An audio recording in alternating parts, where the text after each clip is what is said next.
উহুদ পাহাড়ের ইতিহাস। উহুদ পাহাড় ইসলামের ইতিহাসের অন্যতম স্মৃতিবিজড়িত স্থান। এটি জাবাল উহুদে অবস্থিত।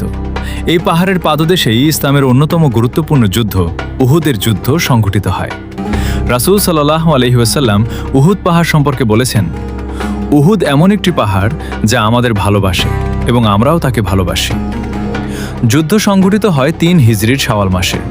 মক্কার কুরাইশরা বদরের পরাজয়ের প্রতিশোধ নিতে আসে।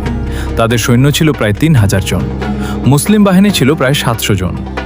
রাসূল সাল্লাল্লাহু আলাইহি ওয়াসাল্লাম পাহাড়ের ঢালে ৫০ জন তীরন্দাজকে একটি গুরুত্বপূর্ণ স্থানে দাঁড় করিয়ে বলেন, জয় হোক বা পরাজয়, তোমরা আমার নির্দেশ ছাড়া এই স্থান ত্যাগ করবে না। যুদ্ধের শুরু প্রথমে মুসলমানরা বিজয়ের পথে এগিয়ে যান। কুরাইশ বাহিনী পিছু হটতে শুরু করে, কিন্তু কিছু তীরন্দাজ যুদ্ধ শেষ হয়েছে মনে করে পাহাড় ছেড়ে নিচে নেমে আসেন। যুদ্ধের মোড় ঘুরে যাওয়া তীরন্দাজদের অবস্থান খালি দেখে খালিদ ইবনুল ওয়ালিদ তখনও ইসলাম গ্রহণ করেননি, পেছন দিক থেকে আক্রমণ করেন।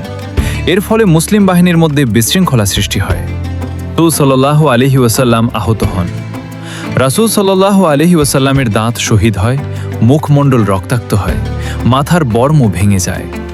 অনেক সাহাবী তাকে রক্ষা করতে গিয়ে শহীদ হন। হযরত হামজা রাদিয়াল্লাহু আনহু এর শাহাদাত তিনি উহুদের যুদ্ধে শহীদ হন এবং তাকে সাইয়্যিদুশ শুহাদা বলা হয়। এই যুদ্ধ থেকে আমরা শিখি, আল্লাহ রাসূল সাল্লাল্লাহু আলাইহি ওয়াসাল্লামের নির্দেশ মানতেই হবে। সামান্য অবাধ্যতাও বড় ক্ষতির কারণ হতে পারে।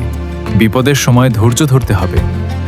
দুনিয়ার লোভ ঈমানকে দুর্বল করে, বিজয় কেবল আল্লাহর সাহায্যেই আসে।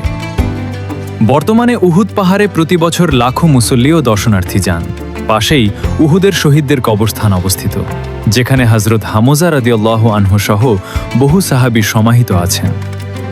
উহুদের ইতিহাস শুধু একটি যুদ্ধের গল্প নয়, এটি ঈমান, আনুগত্য, ত্যাগ, ধৈর্য ও আল্লাহর উপর ভরসার এক চিরন্তন শিক্ষা।